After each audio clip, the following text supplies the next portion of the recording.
Alright, as I told you before, during this video we are going to develop a kind of data science project, a prototype using Python and in particular the Pandas library.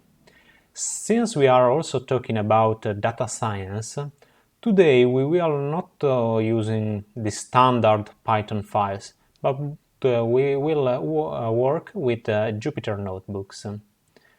Before talking to you in detail about what we will do, I want to anticipate you that we will work with some Italian COVID data. In particular, we will manage tabular informations stored in CSV files, and that's why we will use the Pandas library, a specific, very well-structured Python library that helps us to manage tabular data. As you can see here, I already create in our Python project directory a new folder, the COVID Pandas folder here. And I also opened a terminal inside the Python projects. So right now let's move using the Windows Explorer.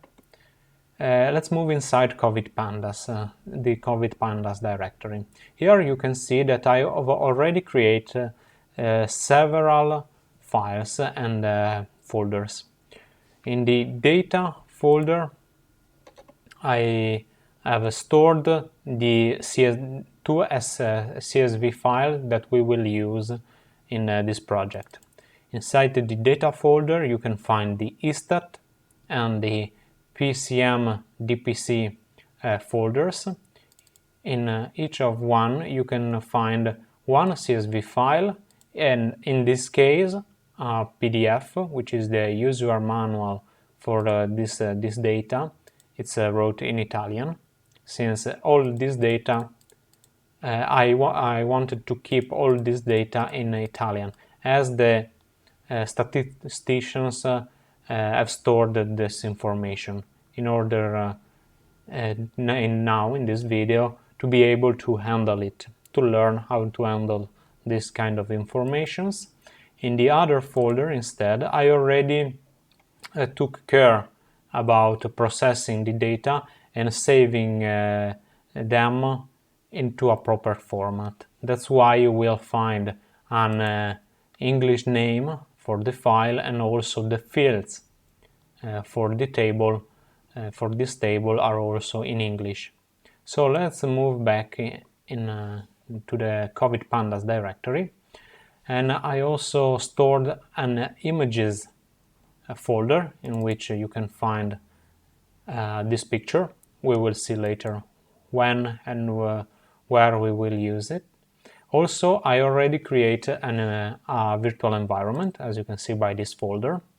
The requirements for this virtual environment are stored in the main directory.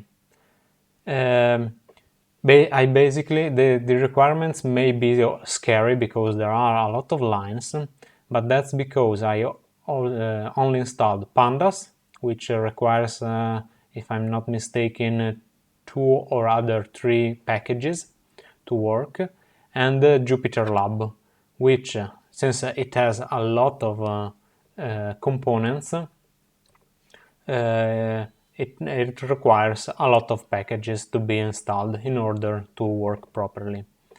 In this project, I prefer, also when working with other projects, I prefer to use a Jupyter Lab instead of the standard Jupyter notebooks, because the graphics are a little bit more clean, and for something it is easier to use.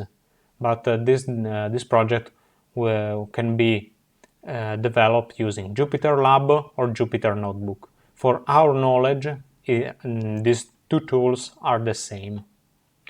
So let's move back to the command line here in the prompt, and let's move inside the COVID folder, the COVID Pandas folder, and let's activate the virtual environment. So we go in Valve, Scripts, we are on Windows, and then we type Activate. We are inside our virtual environment. As I mentioned before, I have already installed Pandas and Jupyter Lab.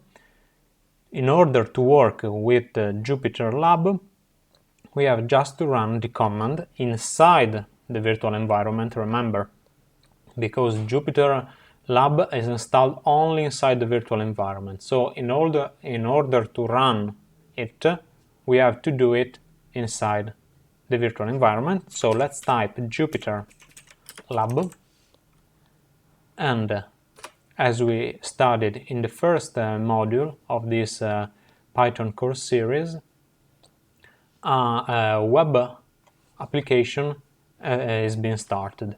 Here, this is all the code that tell us where the server has been started, which kind of errors the Jupyter Lab incurred, and some other things. But as you can see here, we can find an URL, localhost, which will be our URL, and the port 8889. Maybe for you it will be 8888. This means that if we use the browser, we will be able to find a web page with that expose as the Jupyter Lab kernel and engine. So let me show you what we came up. So let's disable this. Give me 1 second. So Lab. Here we go. Is this this one? Yeah, I think so. So let me move, otherwise you can see my face. Let me move this a little bit. All right, you should be able to see me, and also the code inside the Jupyter Notebook. I already prepared something in order to understand what the project will be about. I already typed a title, but first let's I want to introduce you how Jupyter Lab is structured. So this is a file. It has its own tab, and in fact opened the COVID analysis. With this symbol, it opens the Explorer. So we can, if this tab is not already open, we can double click and it will open the Jupyter Notebook. In here we can see the kernels. If we run multiple Jupyter Notebooks, then Jupyter Lab will process several notebooks, and therefore it will have several kernels, and so on. We can also install other extensions. For example, a useful extension that I use is the table of content extensions, in which you will find another icon here. You press and you get the table of contents of the document you are writing. In fact, at Jupyter, also let me just tell you this, with this plus symbol you can create notebook files, console files, and also we will cover the show contextual help that will allow me to present you some Pandas functionalities in a simpler way. But moving on how is structured a Jupyter Notebook, we can see here that we have several symbols. We can save the document, add a cell, cut the cell, copy, paste it, run the cell, stop the kernel, interrupt the kernel, restart the kernel, and restart the kernel, let me tell you, restart the kernel and then rerun the whole notebook. In here we have three symbols, unknown, code, markdown, and row. That's because each Jupyter Notebook is structured in cells.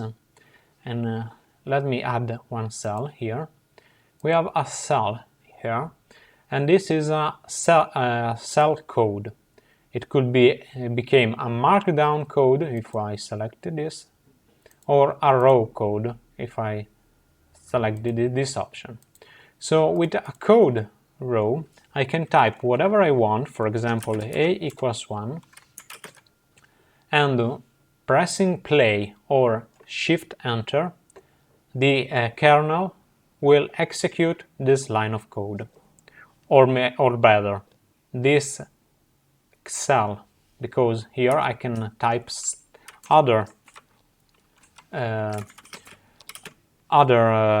rows with code, and when pressing shift enter, the kernel will execute the whole lines of code.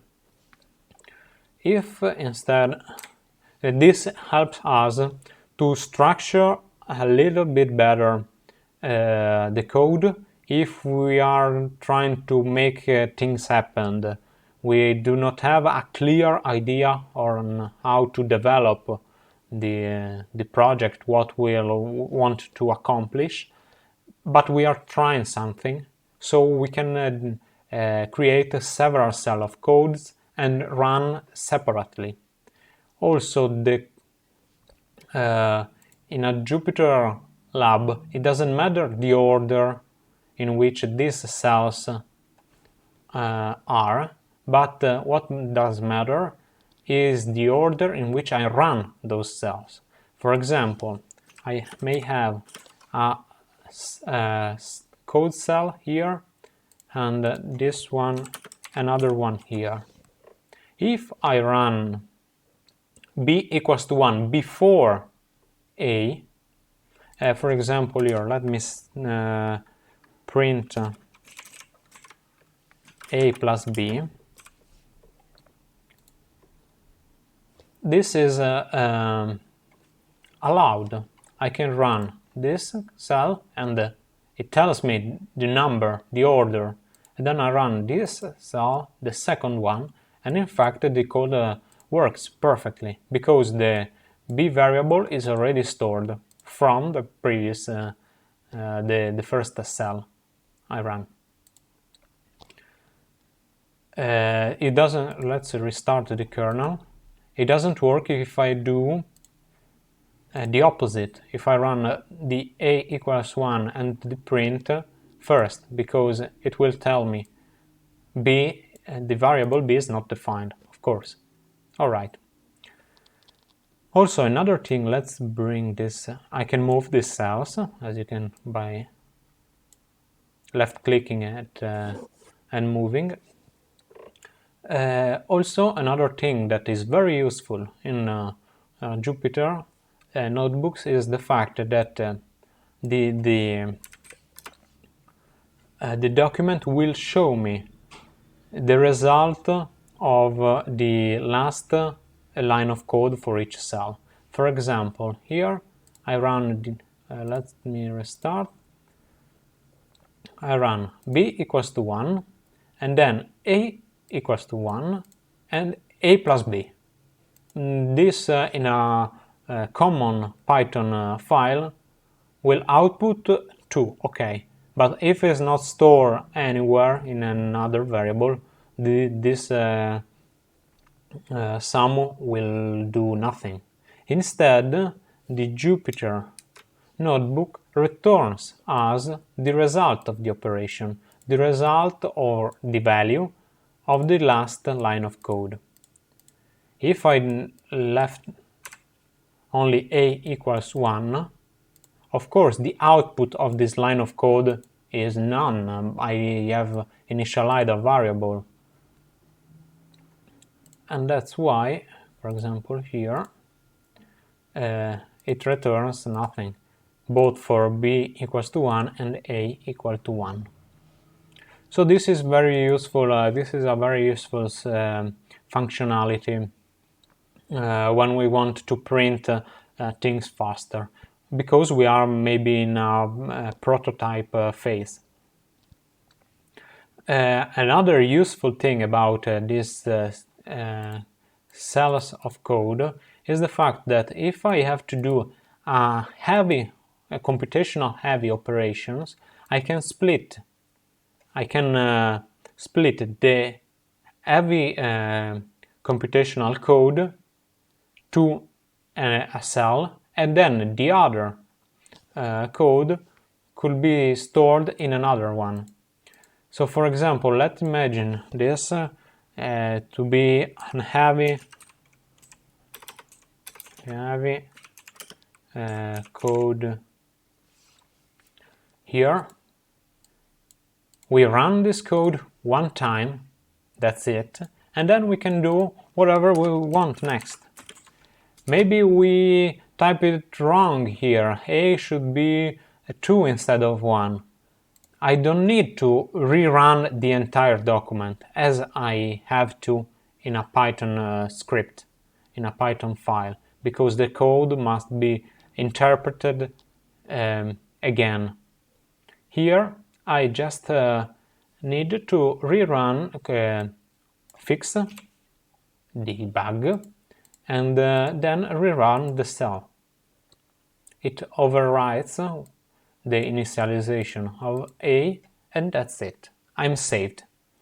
For example, in data science, this could happen when I want to import a heavy CSV file, and then I want to do some operations and try something with it. If I made some mistake coding some functionality that uses that CSV file, in a Jupyter Notebook environment, I just need to fix the code and rerun that specific cell. I don't need to import and maybe wait 10 minutes to import that CSV file again. And this is about the code cells. Also in Jupyter Notebooks we can write markdown cells here. Let's cut this cell, and this enables us to introduce titles, subtitles, text. Also we can write in LaTeX, so we can write functions, equations, and so on. As you can see, in fact, here the title, for example, is written in this way.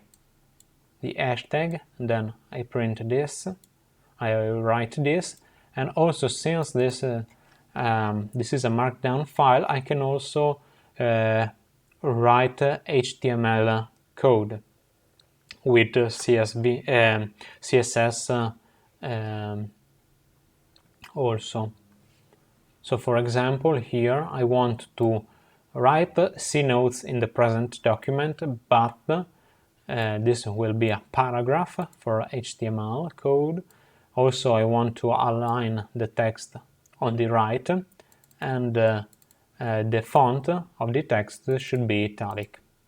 I press Shift-Enter, and as in the code cells, and the kernel renders this text.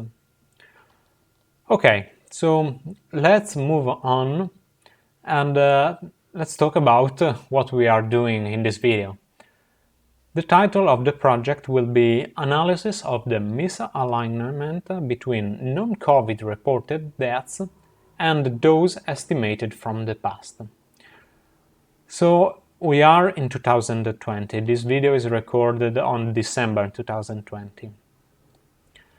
And in Italy, the pandemic began between the middle and the late of February 2020. So the theory is that the COVID deaths, the COVID phenomenon is an extra phenomenon that causes deaths.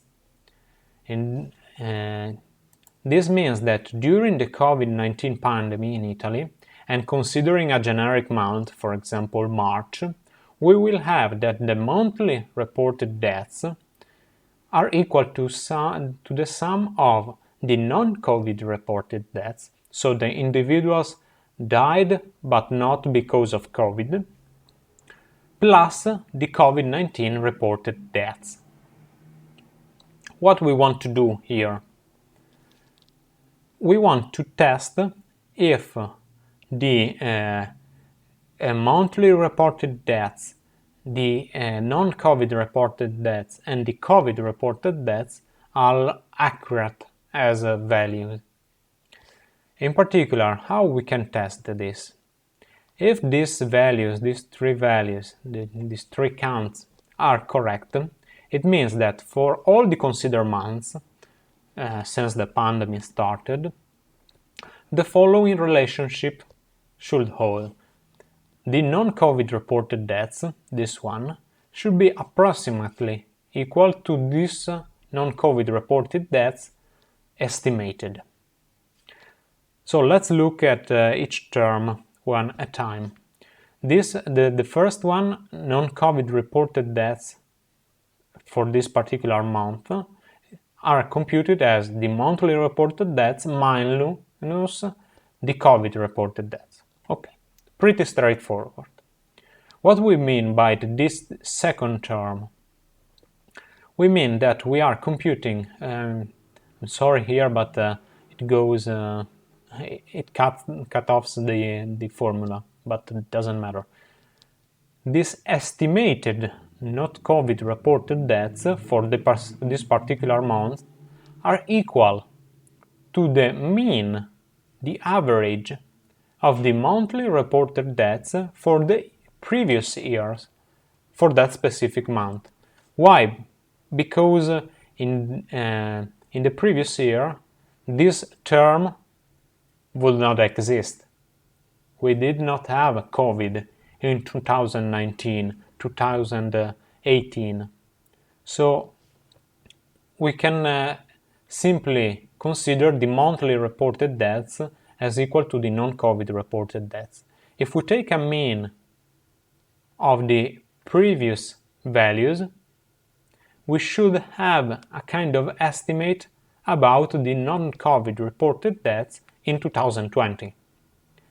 And this estimate should be approximately equal to the one we can compute from the monthly reported deaths and the COVID-19 reported deaths. That's it. In order to apply this test, we have to make some hypotheses. The first one is that the non-COVID reported deaths can be estimated or inferred from the past, before the pandemic, which means from 2019 and before. This estimation will return us this estimated non-COVID reported deaths, and comparing the value that we can compute by the subtraction and the one by the estimation, this value should be approximately equal. The second hypothesis is that the COVID-19 reported deaths refer only to deaths that are mainly caused by COVID-19. For example, if an individual was in a serious critical clinical situation before the pandemic, and after contracting the COVID-19 the individual died, maybe the death is the COVID-19 is not responsible about the death. It's just the ultimate cause, but it's not the main factor. For example, that individual could have a a serious cancer. So this could be a critical hypothesis, but we will keep it as it is, because otherwise we cannot use the data we have. Third and last, all the mainly reported monthly reported dates, non-COVID reported deaths, and COVID-19 reported deaths and have been reported accurately, and in the same month the individual has died. Here I reported some comments that we already covered. The estimate also is from hypothesis 1, seems reasonable, especially if we take a sufficiently long time series. Hypothesis 2 can be tested given the countings. If something does not match in our test, the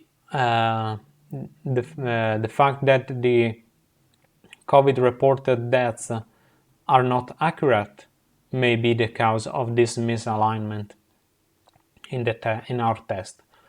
Third, the hypothesis 3, with some approximation for the reportings at the beginning and at the end of the month, should hold.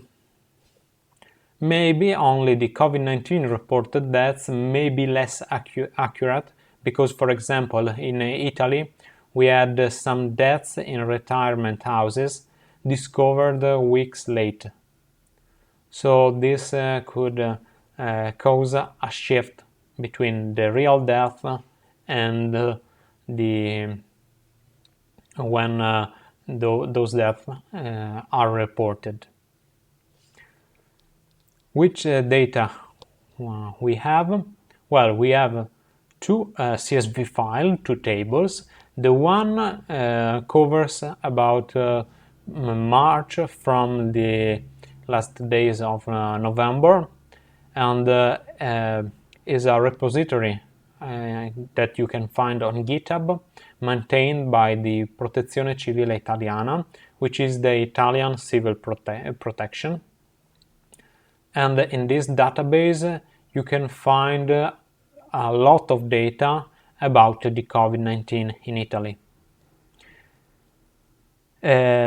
Second, the database covers approximately from the beginning of 2015 to the September of 2020, and reports the monthly reported deaths from the ISTAT database, which is the Italian National Institute of Statistics.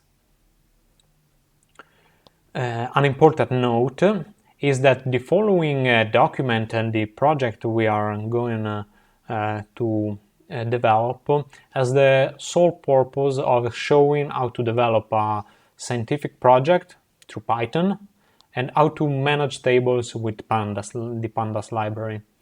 It has not claimed to carry out scientific or medical results. We are just learning how to handle tables using some real data. Okay, let's start. And in order to begin with, we have to import the databases.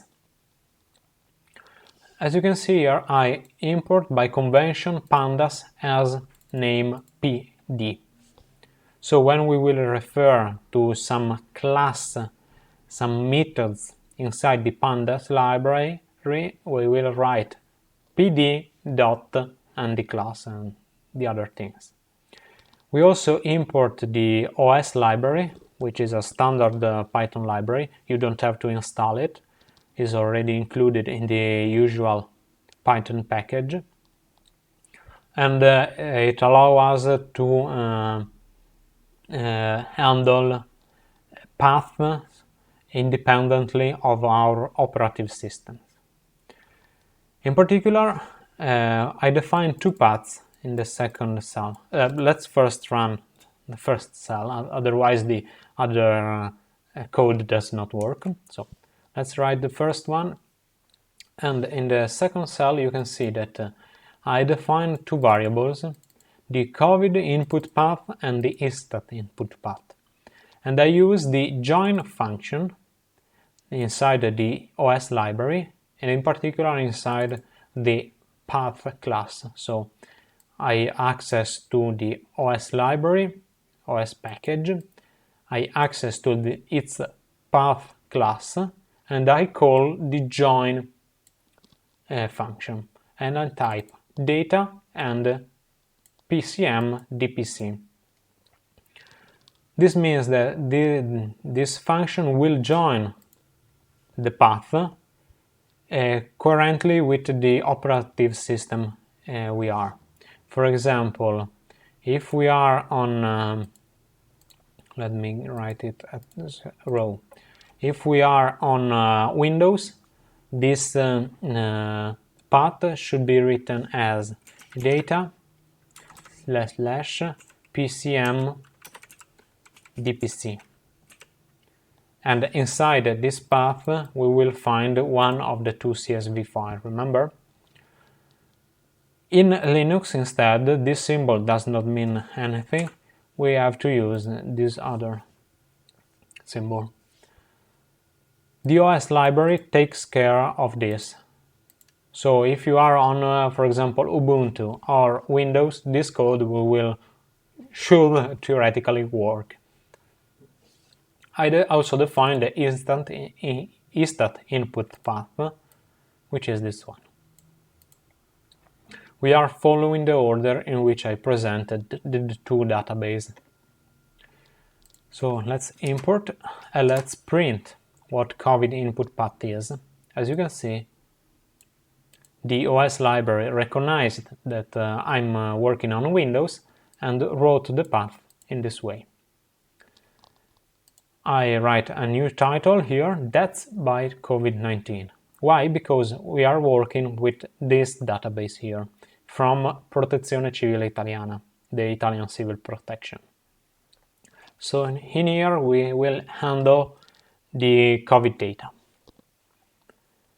I already wrote here how to import a CSV file. Let's forget for a minute about this time.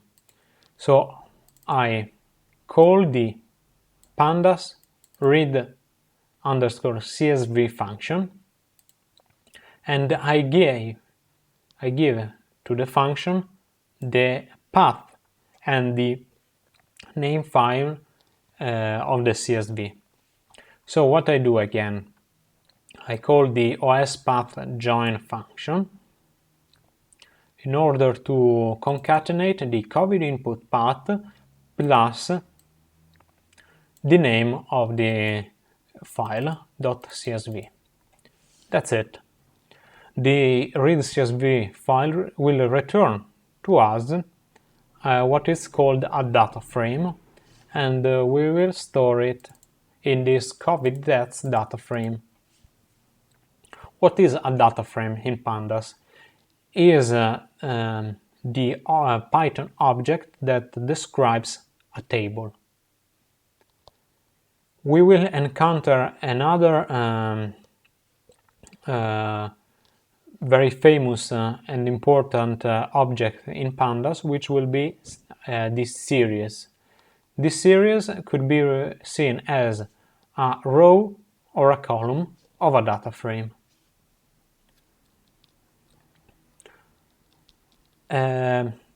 What does it mean, this time? Well, the Jupyter Notebook has some hidden functionalities that can be called inside a code cell. For example, here we are calling the time function that we will compute how much time this cell code requires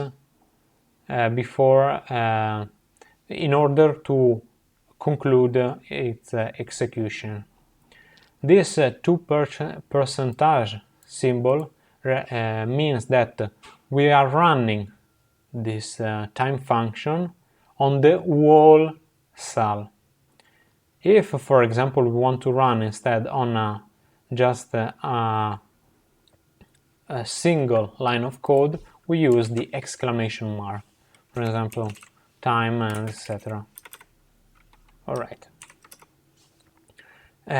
On Linux, this functionality, this Jupyter Notebook functionality is very useful because we can run command lines inside the Jupyter Lab. For example, we can use the wget to extract some zips files, some files from the internet. We can see where we are. Let me do pwc. Give me the current directory, or example, list me all the files, and I do exclamation mark ls. Now we are just running this read CSV file and compute how much time does it take. About 41 milliseconds. This database, or that will become a DataFrame, a Pandas DataFrame, is not heavy at all. So now let's move on and let's code something. So we have imported this DataFrame. How can I know what is inside this DataFrame? I can use some Pandas functionality. So I write the COVID deaths DataFrame, and I type, for example, info, and this will tell me some infos. So it tells me that this is a Pandas DataFrame. It has 6,2558 entries, and the index that are applied to this DataFrame go from 0 to 6,257. We have 3 columns, a total of 3 columns, and also the name of the columns are date, region, and deaths. We have all of these columns have non-null values, since this number is equal to the number of rows here, the entries, and it also tells me the data type inferred by the read CSV function. So for Pandas, object is the largest data type. It means everything. For example, a string. A string is an object. When possible, Pandas will try to restrict this category, and for example, it finds out that deaths is actually an integer. Of course, because we have the counting of the deaths for that particular date and for that particular region. Let's now, okay, we understood that we have 3 columns, but what is inside this data frame? Of course, we cannot print more than 6,000 lines. It's meaningless. So maybe we wanted to see the first 3 lines of this data frame. I just need to type, let's copy this. I just need to type, instead of info, the head. By default, head takes the number 5, the first 5 rows. I can maybe type the first 2 if I want to see the first 2. This function outputs something, and the Jupyter Lab return us this content. This is why Pandas and Jupyter Lab work that well together. So we have the date, which reports also the time. We have these regions, the Abruzzo, Basilicata, and so on, and deaths, the counting. Maybe I don't want to see the head. Here I see 0 deaths.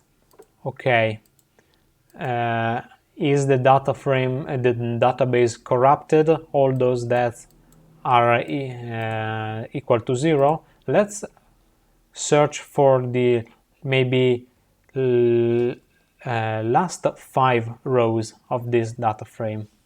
So instead of COVID head, I type COVID tail, and 5 is the default number, so I don't explicit it. Let me scroll down, and here we go. Okay, here I can see deaths, some deaths. These are cumulative deaths, and this means that this 0 were also because the pandemic in Italy just started. So these regions had not reported any death. We will, let's cover it right now. So what do we mean by region? Well, if we scroll down a little bit, we have here field region. Italy is divided in 20 regions, administrative regions. For example, we have in Lazio, the region Lazio, we can find the Rome. In Lombardy, we can find Milan. In Veneto, we can find Venice. Maybe these 3 cities are well known, sufficiently well known. We have 20 regions. This means that in this database, deaths are the cumulative deaths caused by COVID-19, and also for that specific region. For example, here we have Sicilia in Italian, which is Sicily in English, which is this Ireland. How many deaths are recorded since the 17th of December 2020 in Sicily? Well, we can find here more than 2,000. More than 2,000 deaths. Alright, so we have an overview of the database. Let's start to manipulate it. And the first thing, we will do things in order here. We will start from date to region to deaths. Let's start with the date. So the reporting hour here is misleading because because of daylight saving time to winter time change and vice versa. There are some problems in these records here. As you can see, we go from 18 to 17. And these are the day and the 2 days in which the time change have occurred. So what we can do here, we can get rid of the hour. We don't care about it. What we care is the day, and when we will do our analysis, as mentioned before, we will use the month. So let's begin. Let's try to handle this task. We will note here that the date has been characterized by an object type, but is actually a date, or better, a date and time. So let's told to the pandas that this column is a date type object. To do so, we can call the column by just, I copy this data frame name. In order to access the column, I have two possibilities. I just type dot and the name of the column, date, or I can access through these notations, date here.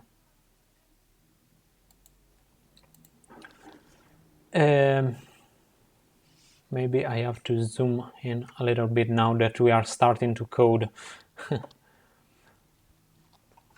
So COVID deaths, date, I'm accessing this column,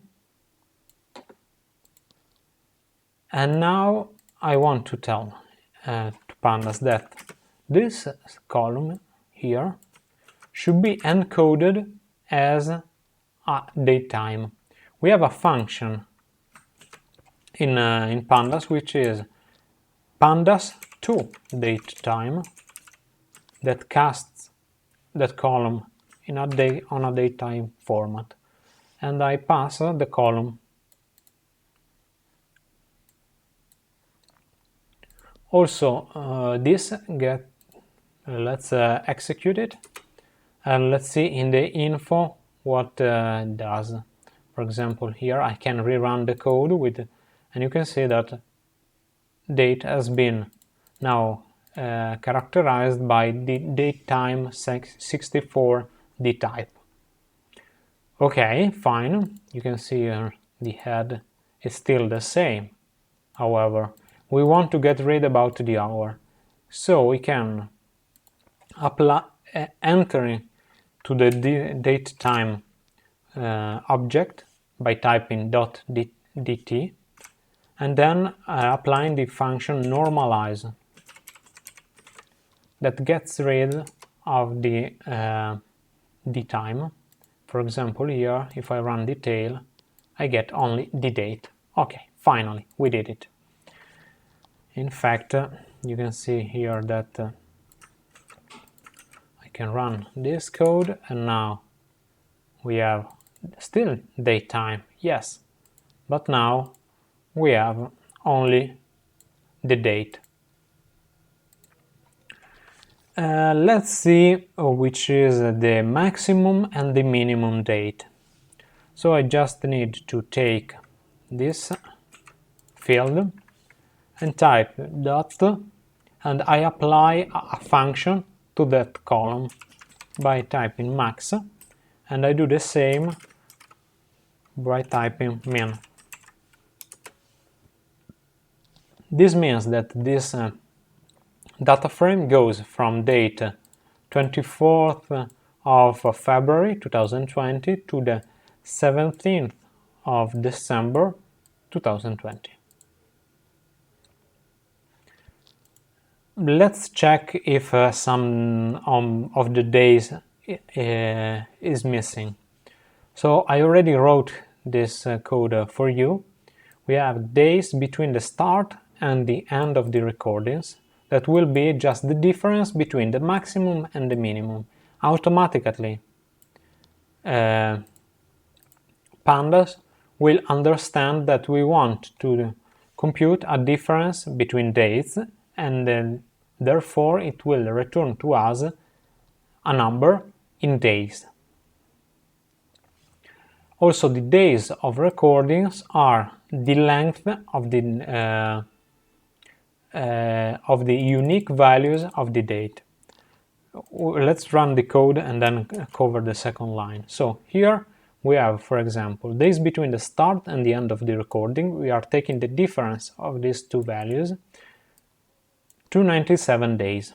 And you can see here 0 hours, 0 minutes, 0 seconds. Of course, we get rid before of the time.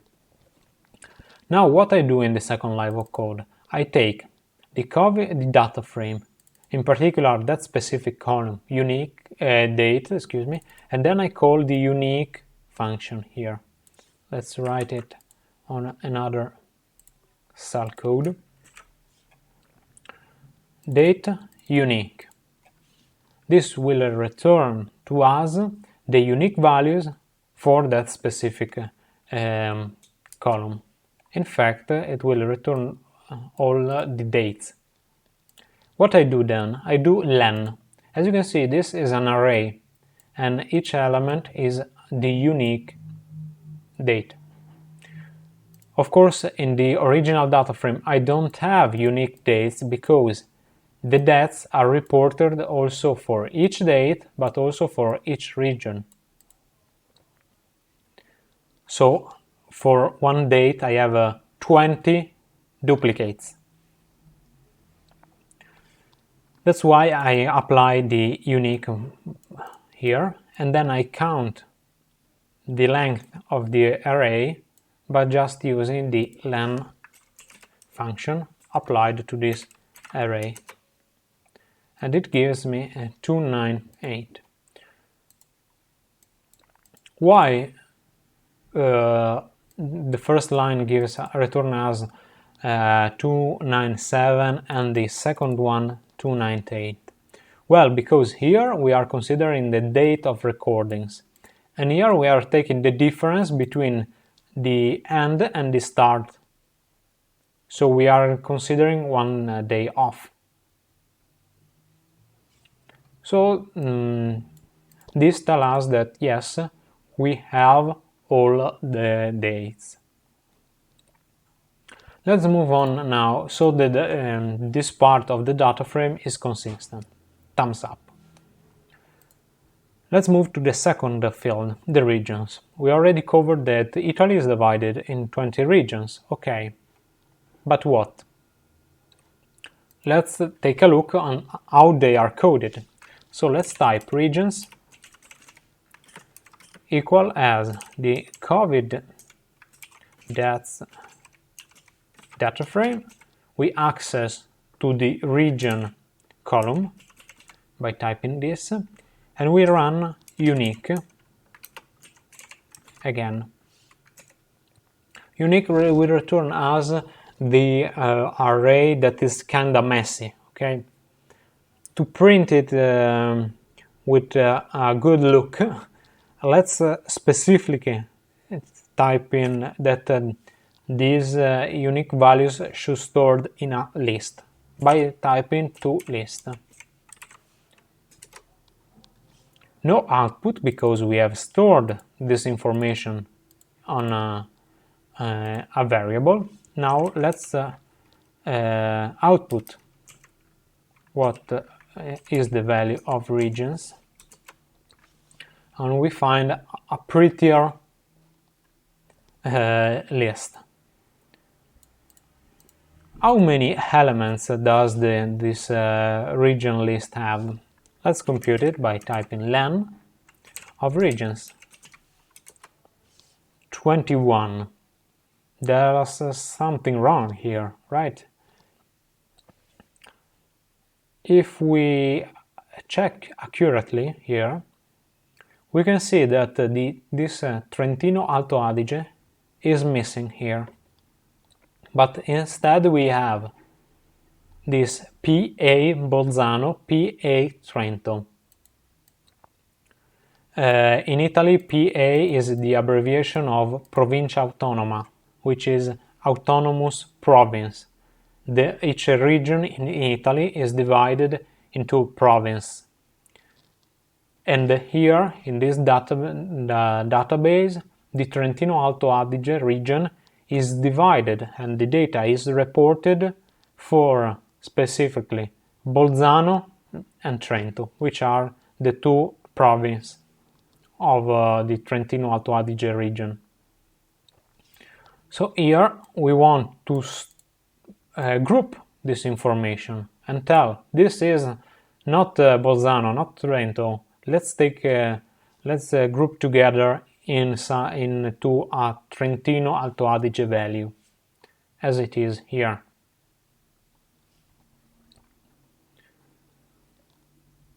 So what we want to do? Autonomous province to region here. We want to encode this value to Trentino Alto Adige and also this value to Trentino Alto Adige. How can we do it? Well, we take the DataFrame, of course, so copy that DataFrame, and we apply a specific function called replace. Replace what we need to put as arguments for the replace function. We can output. Let's in order to take a look at the documentation, let's use the contextual help here. So I move this right here. Maybe if I move it down here is better. Okay. And move inside the replace.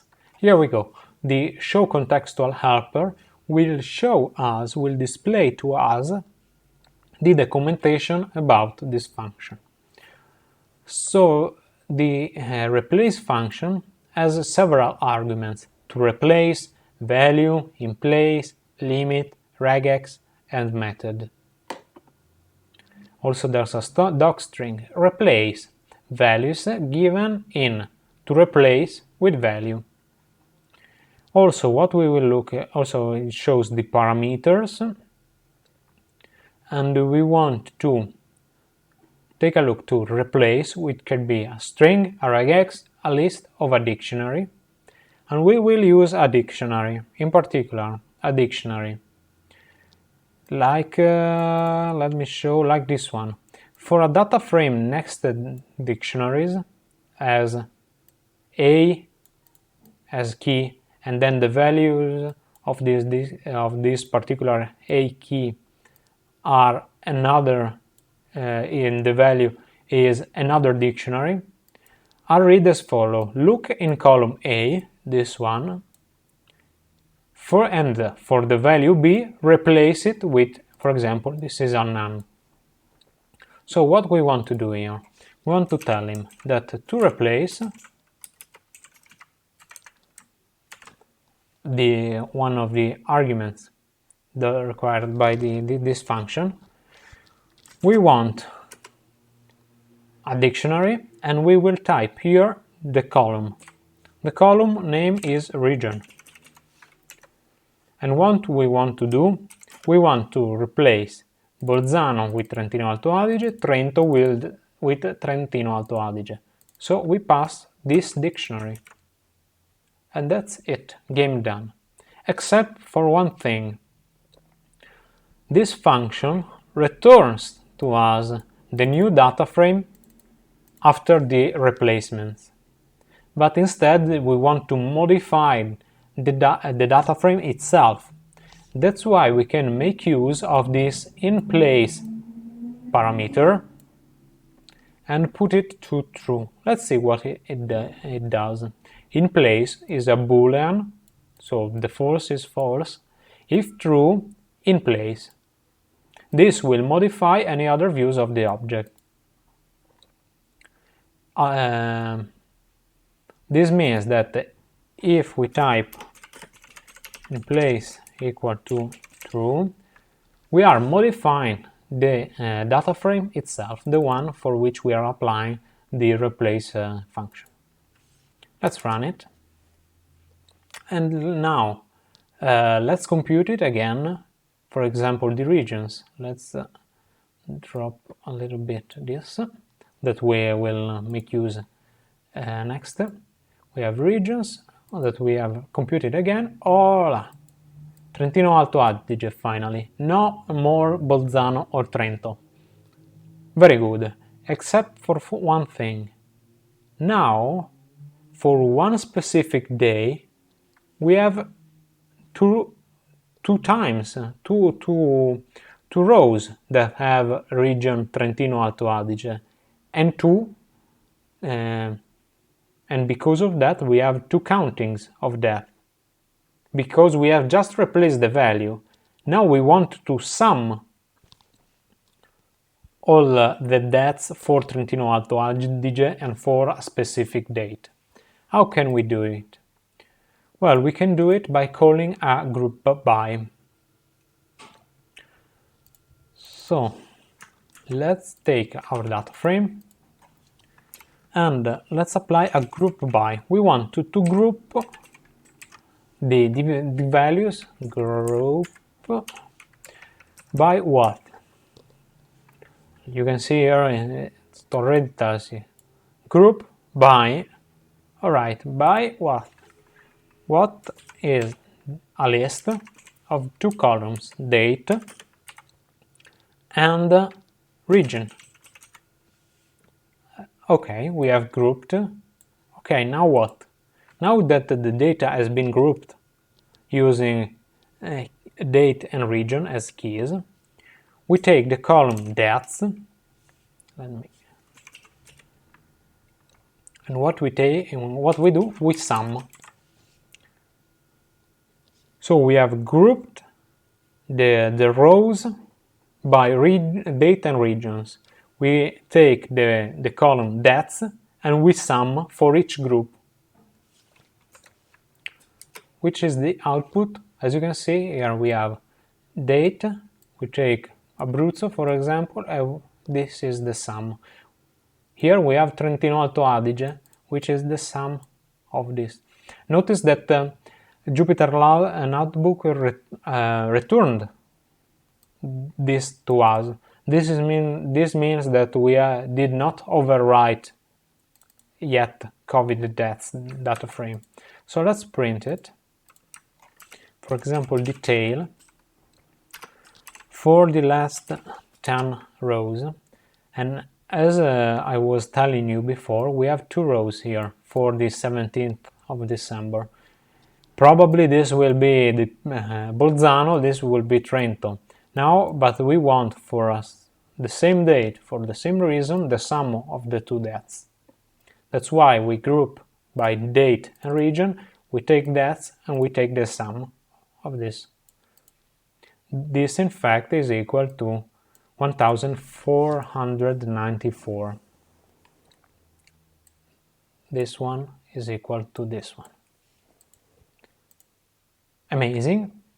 Now we have to do another step, which is overwrite the data frame. But I won't do this, and I will call this A to show you what happens when we apply a group by. So let's print A. You can see that here this is not a data frame anymore. It tells me that this has name dates, length 5960, and the values are integer 64. Why this? Well, this A is actually a Pandas series, which has date and region as index. The name of each row is equal to this date and this region, and this is the value. But it's like an array of integers in which each element has a name, an index defined by the combination of the value that the date and the region take. But we want the COVID deaths data frame to be a data frame. So what we can do, we can reset, after this operation, we can reset the index. And let's see what we get here. Finally, we get everything together again. This is what we wanted, and so let's run it. And now let's make some counts. We have already proved that we have all the dates between this one and this one. So we are consistent with the dates. Now we are consistent with the regions. We have 20 regions here. So how much records do we have? Here we have this number. Is it correct? Yes, it is correct, because we have a correct number of records, since we are talking about 298 days times 20 regions now, that returns exactly this number. We are good. Now let's take a look at the last fields, the deaths. The number of deaths is cumulative. It means that the second day, the reported deaths, the deaths that we find in the data frame will be the sum of the previous deaths plus the reported ones in that day. So, in order to deal with accurate data, given a day, the count must be equal or greater than the one reported the day before. This is the first check we do. And how can we do it? Well, let's use another way to group data. And honestly, I prefer it more this way than the group by, because also it has some affinity with the Excel, Microsoft Excel, and has more flexibility. So instead of using, personally, I prefer, instead of using a group by or this other function, which is the pivot table, I use always the pivot table. In this way, I find personally the code more consistent. And when I want to change something and add, for example, one more functionality, I do not need to change the entire function. I just have to modify one argument for that function, for example. So, as anticipated, here we will use the pivot table, which is written as pivot table. The pivot table,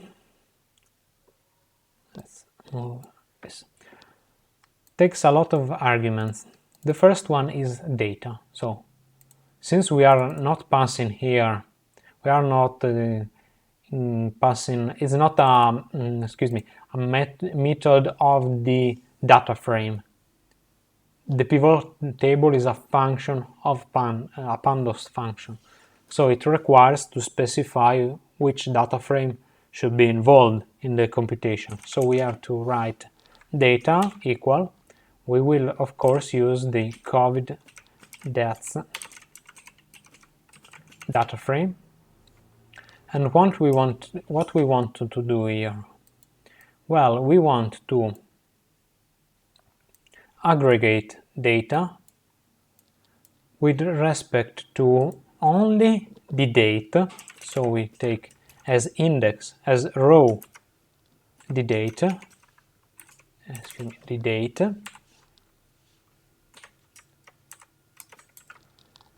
as columns we want the, so we write columns, as you can see here. We want only the region, and as values, so we have defined we are defining a matrix which has index as rows, columns as regions, as the regions, the 20 regions, and each cell which value will have.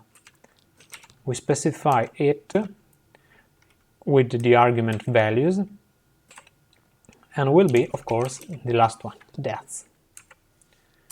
Which computation we do with the pivot table, which is described by this aggregation function. Well, I want to do the sum. Should lead to nothing, but I want to do the sum. What does it return to us? Here we go. So we have, let me put down this. It's a little bit big, So let's reduce it to the first 5 rows. So we have as index the date. We have 24, 25, 26, 27, 28 of February. As columns, we have Abruzzo, Basilicata, Calabria, Campania, Lazio, for example in Lazio there's Rome, and so on. In Lombardia, which in English is Lombardy, where we can find Milan. And so we have the regions, and the numbers here are the dates. For example, you can see here that the Lombardy and the Veneto, where in Veneto we find Venice, were the first 2 regions hit by the COVID. And the severity of the coronavirus in Lombardy was the higher for all the 20 regions. You can see the numbers here. So that's good. In this way we can compute, we can check if here the number for each region keeps growing, or if there's something strange. For example, this from 9 goes to 7. The number should be cumulative. Why is that? Unfortunately, likely this is 14. So let's save this data frame here in a new object, a new data frame, which will be called cumulative, since we are dealing with cumulative data. Will be cumulative dates per region. That's it. We store this information in this data frame. Let's print it again, just to keep in mind how it is. Let's take 2 rows. Now let's do something more sophisticated to check if these values are incremental. We can compute the incremental dates per region by taking the difference between the value in one row minus the value in the row before. This can be done thanks to the diff pandas function. So we take the cumulative dates per region data frame, and then we apply the diff pandas function. Let's see what the show contextual help tell us. So it tells us that diff has only 2 parameters: periods and axis. Axis in pandas, axis equal to 0 means that we are talking about rows, and equals to 1 we are talking about columns. So we want to do this operation with rows in mind. We want the previous row, then this row minus the previous row, not columns. And also periods. What does periods mean? Periods to shift for calculating the difference. Accepts also negative values, so we go backwards. Doesn't matter. We want them to be periods equal to 1. Let's take a look, for example, here. We have Lombardy that goes from 6 to 9. So there's a difference in at the 25th of February. Only 3 deaths were reported because the 6 came from the previous one. So let's run this function with taking the head again of, let's take 3. and let's compare it. So Lombardy, we get 3 correctly. Why we get this none, not a number? Because of course I can't compute the difference between this row and the previous one. That's not a previous. That's why I get none values. So with this, in this process, I lose one row basically, because the row still remains there, but does not report any value, any meaningful value. Let's store now this data frame in this variable, the incremental depth per region, and let's print it out.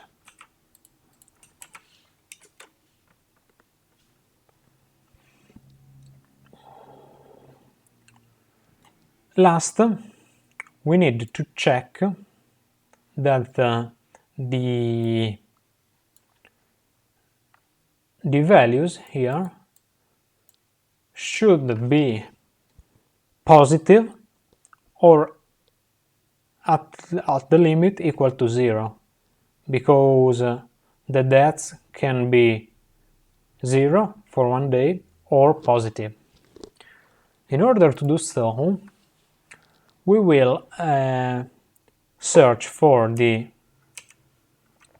incremental depth per region less than 0, means that we are making this comparison for each cell of the data frame. So for each value here, so it's correct. We are doing it correctly. If Pandas encounters a none, it does not even care about it. It's not a number, so you cannot do this operation, so it gives no errors but no results for it. So if I run this, it means that it will run this condition for each cell. So it will run for this cell, is it less than 0? This cell, it is less than 0, and I will get a matrix with true and false. Here, false means that this number was positive or equal to 0. What I want to do now, I want to select only the cells for which that after this this condition we gain the cell is equal to true. We can do this by taking the entire data frame and telling him to return to us only the one that has true as value. Automatically, when using this parenthesis, it will search for each element, it will execute this, so we are returning a matrix, and the data frame, parenthesis, and a matrix of true or false will return to us only the cells for which the condition was true. For example, here we get none, none, none, none, none, because it's empty here. So if we do a drop NA, so drop the elements that are NA, we get nothing. So the data seems consistent. This means that values, that cumulative values are effectively cumulative with respect to positive or null values. Good. Another thing that I wanted to present you, if we want to analyze data very fast, we can use info, head, tail, and also the describe function. For example, here I want to analyze to make some statistics about the deaths column for the COVID that's data frame. So I type that's, and I write describe.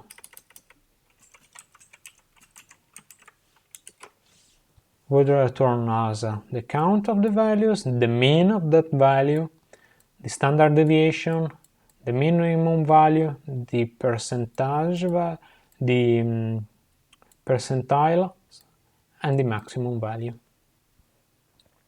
So for one region, till the start of the pandemic, more than 24,000 deaths are reported as due to COVID.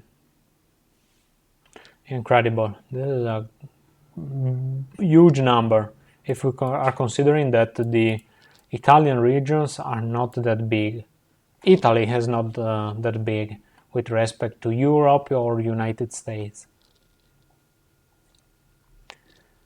Also, another thing that we can do is to apply the describe to an entire data frame. Automatically, describe will detect for which columns Pandas could compute these statistics, and then it will return to us. So for example, the incremental, that's by regions, has 20 columns, one for each region. So if we do a describe, require a describe here like this, it will return us these statistics, the count, mean, etc., etc., for each region. These are reported are float numbers. Let's cast them as integers to make it more readable, and we can do it as type integer int. You can see here we have everything equal to as an integer. Okay, let's move on. We are almost at the end of the analysis of the first data frame. We need to do one more step. In particular, we have that the test we want to accomplish should be done by month. So now we have to group the data, the daily data, by month. Also, we cannot group the cumulative data. We need to group the incremental data, of course. So let's first, we will use then the incremental deaths per regions data frame. Let's remember what was death. Deaths per region was, we have 20 columns, which are the regions, and as the index we have the date. Let's store the columns for 1 second. So we have that the regions columns are simply, I take the data frame and I require this attribute. I call this attribute from the class data frame. I require the columns, come on, the columns. Okay, I can take a look at what regions columns is. It's this instance, which is basically a list, an array. Particularly is an index, but it contains this list of regions, which are the columns of the incremental deaths per region data frame. Next thing we have to do is to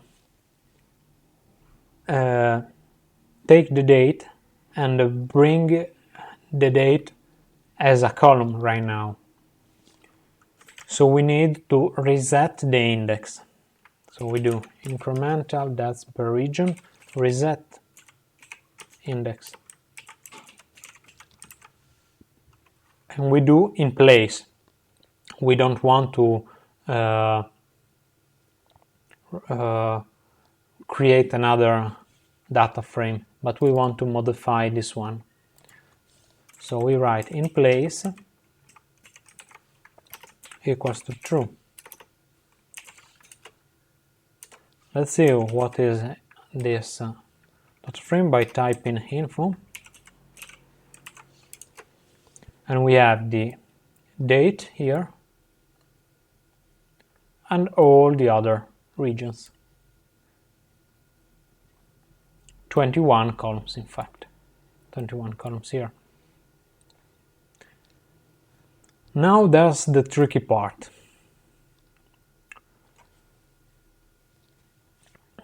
We want to group the data for each region in a monthly way. We need then, stay with me, we want to create a new data frame that will be called monthly COVID DATS data frame. Would be for now an empty data frame, so I can initialize by typing this frame. I initialize this new instance of data frame. Then for each column, for each region that I call here column, in regions columns that I've stored previously here, what I'm going to do, I want to create a temporary data frame, which will be encoded as DataFrame,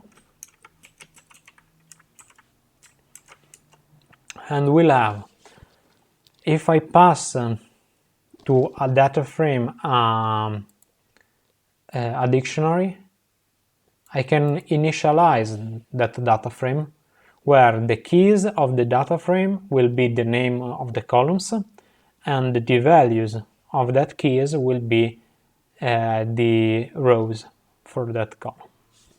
So the first column will be the date. And which date will it have? Well, I take simply the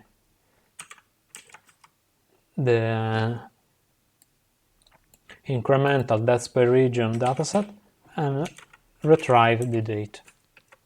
Okay, that's it. I have 298 dates. Okay.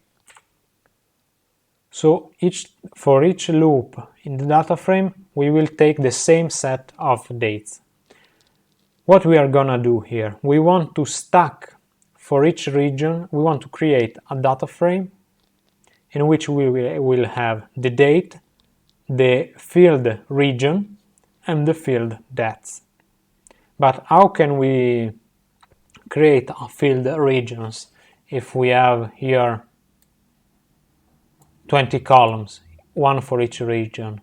Well, we have to take one region at a time and stack one under the other. So here we create region, a new column region, which will be called. If I pass to this dictionary that will initialize the data frame only a value for the values of the key value couple, the Pandas data frame will automatically put all the column equal to that value. So this temporary data frame will be for each loop a data frame with 298 entries, the date, one column that we will be called region and will have as value that specific column, and then we name it as COVID deaths 2020. What? The deaths for that specific column. So we are taking this, the incremental deaths per region, retrieve that column, and for that column we have 298 values of deaths, the counting of the deaths. Okay, so we create, for each loop we create this temporary data frame. Now we have to stack the temporary data frame to this monthly data frame. So what we are gonna do, we say that this is equal to append, I append to this data frame, I will append the temporary data frame. So in the first loop, this data frame is empty. I create this temporary data frame for the region Abruzzo, and then I append to an empty data frame the data frame that refers to Abruzzo. So monthly COVID deaths after the first loop will talk only about Abruzzo. Then I take the second region. The second region will be Basilicata. The temporary data frame will be about Basilicata, and Basilicata will be stacked under, will be appended under the data frame, the rows that talk about Abruzzo, and so on, for each region. That's why I loop for regions call. Let's run it then. How it looks now. Let's first take a look at info. We have date, region, COVID deaths 2020. This number that we already computed as 20 by this number, the records for each date. So we are good. So from the data is still incremental, but now as this format. We are back to the 3 columns format. Let's take a look at what it is now. So we have monthly COVID deaths, and let's take a look at the head. We have the first row that is none, because it's inherited from the computation of the .diff pandas function, and then we have all the other values. But okay, we are finally came up with the incremental values in a reasonable format here to be handled. But here in the title we wanted to deal with COVID deaths per month. So we have to group this data per month, monthly. The first thing we have to do is to create a new column, which will be the month. So the monthly COVID, we just have to type the name of the new column, which will be month. And how can it be extracted? Well, date here is a date time. So if I take monthly COVID deaths data frame, the date, and I access to dt month, I get exactly what I was what I was searching for. I rerun, we are in February, I get month 2. Let's see, in tail, we should be on December, so 12, month 12. Very nice. Just one other thing and we are done, because now, okay, we have a new column which is the month, but the data has a granularity still of date. What we are gonna do, we are gonna do a pivot table. So we write a pivot table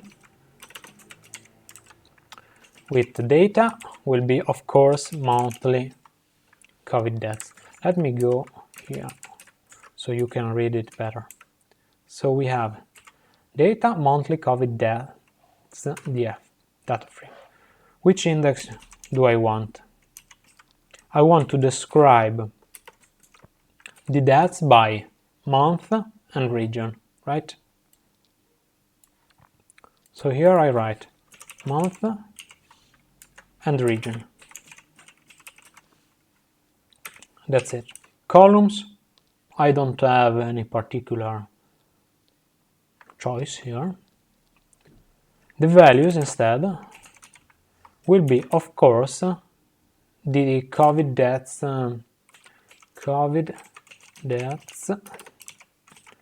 2020. And finally, I have to specify how Pandas has to aggregate the values of COVID deaths 2020. I specify it by aggregate function. And the type, I want the sum of that values. Let's return the value and then store it. You can see here month 2 for Abruzzo, Basilicata, Calabria and so on. I have the values. Now this will be stored in the monthly COVID deaths data frame. I am overwriting the data frame. And let me show it again to you.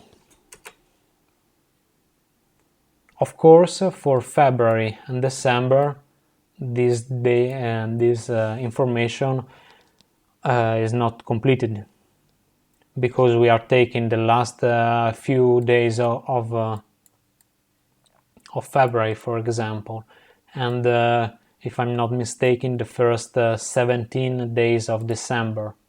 So this count does not mean a lot for February and December. But as we will see later, we don't care about these 2 months. Let me also show you, for example, what we get for Emilia-Romagna. Here I prepared a mask in which I'm taking the date, and in particular the month with respect to the date, for the incremental deaths by region. And I choose equal to 2. So I'm taking February. And for the incremental deaths per regions, the data frame that had 20 columns, if you remember correctly, I told him with this .lock I can specify row, comma, columns. So here as rows I specify the ones that satisfy this mask 1, which means that are equal to true. When each row will be equal to true, when the month of date will be 2. So here I am considering only the rows that have that refer to February, and then I consider only the column date and the column Emilia-Romagna, which is one of the 20 regions. If I type here, I get 24, 25, 26, and so on. In the entire February here, for the few days we have the records, how many deaths have occurred? 1, 2, plus 2, 4. The same number I found here.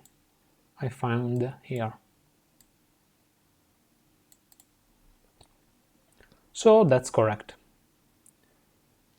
Alright, so now let's take a small break and move to the next data frame and the next CSV file. And also we will, after a few manipulation of this data frame, we will make use of the test we prepared.